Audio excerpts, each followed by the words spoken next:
Hello বন্ধুরা, আমি অয়ন্দিতা। আজকে এই বৃষ্টির দিনে আমি বানাবো কাঁকড়ার ঝাল। তাই ভিডিওটিকে স্কিপ না করে তোমরা অবশ্যই সাথে থেকো লাস্ট অবধি।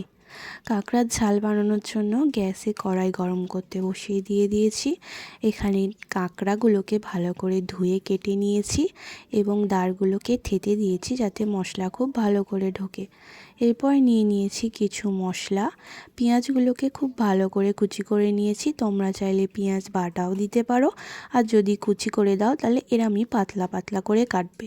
আর নিয়েছি রসুন বাটা, আদা বাটা, সম পরিমাণে ডুমো করে কেটে রাখা আলু আর একটু বেশি পরিমাণে টমেটো বাটা। এরপর কড়াইয়ে পরিমাণ মতো তেল দেব এবং তেলটিকে ধোঁয়া ওঠা অবধি হাই হিটে গরম করে নেব। তেলটা ভালো করে গরম হয়ে গেলে গ্যাসের ফ্লেমটাকে কমিয়ে আমরা সামান্য পরিমাণে নুন এবং হলুদ তেলের মধ্যে দিয়ে দেব, যাতে কাঁকড়া তেলে ছাড়ার সময় হাতে না ছিটকে আসে। তারপর একে একে কাঁকড়াগুলো দিয়ে দেবো তেলের ওপরে এবং লাল করে কাঁকড়াগুলোকে ভেজে নেব। কাঁকড়া ভেজে ঝোল করলে কাঁকড়ার স্বাদ এবং ঝোলের স্বাদ দুটোই বেড়ে যায়। তাই আপনারা অবশ্যই চেষ্টা করবেন কাঁকড়াগুলোকে ভেজে দেওয়ার। এরমভাবে ভেজে নেব।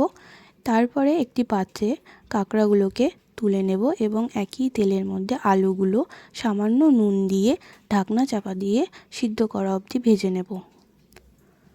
তারপর আলুগুলো ভাজা হয়ে গেলে আলুগুলো একটি পাত্রে তুলে রেখে একই তেলের মধ্যে আমরা ফোড়ন হিসাবে শুকনো লঙ্কা ও গোটা জিরে দিয়ে দেবো। তারপরে কেটে রাখা কুচনো পেঁয়াজগুলোকে দিয়ে দেবো। হালকা নুন দিয়ে পেঁয়াজগুলোকে ভেজে নেব। পেঁয়াজ হালকা ভেজে আসলে আমরা আরও একটু লবণ এবং রসুনটাকে দিয়ে রসুনটা খুব ভালো করে ভেজে নেব, যাতে রসুনের কাঁচা গন্ধটা চলে যায়। রসুন ভালো করে ফ্রাই হয়ে গেলে আমরা ওর মধ্যে দিয়ে দেবো হলুদ গুঁড়ো এবং লঙ্কা গুঁড়ো।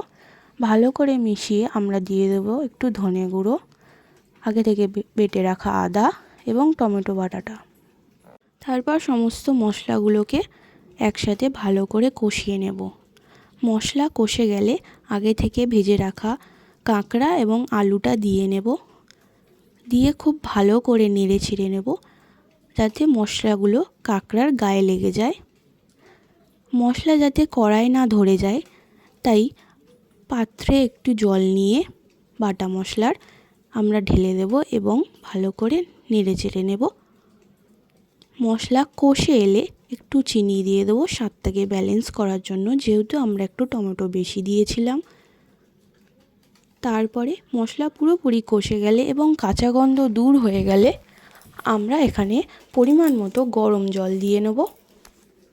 আমি যেহেতু ঝোল করব ঝাল তাই একটু বেশি পরিমাণে জল নিয়েছি। আপনারা যদি চান কষা করতে তাহলে কম জল ব্যবহার করতে পারেন। এরপরে গরম মশলাটা বেটে নিয়েছি এবং ফুটন্ত ঝোলের মধ্যে গরম মশলাটাকে দিয়ে দিয়েছি এবং মশলাটাকে খুব ভালো করে ঝোলের মধ্যে মিশিয়ে ঢাকনা চাপা দিয়ে লো হিটে কিছুক্ষণ ফুটিয়ে নেব। তাহলেই রেডি হয়ে যাবে আমাদের ঝাল লাল লাল কাঁকড়ার ঝাল। এই ঠান্ডা ঠান্ডা বৃষ্টির দিনে গরম গরম ভাতে কাঁকড়ার ঝাল উপভোগ করার মজাই আলাদা। আপনাদের যদি ভিডিওটি ভালো লেগে থাকে অবশ্যই লাইক করবেন এবং ভিডিওটি কেমন হয়েছে বা আপনাদের যদি কোনো ভুল ত্রুটি মনে হয় সেটা অবশ্যই কমেন্ট করে আমাকে জানাবেন। চ্যানেলটিকে সাবস্ক্রাইব করবেন এবং আমার সাথে থাকবেন। আপনাদের সাথে আবার দেখা হবে নতুন কোনো ভিডিওতে, নতুন কোনো রান্নার রেসিপি নিয়ে। এবং আপনাদের দিন শুভ হোক। আপনারা ভালো থাকুন। Tata, bye bye.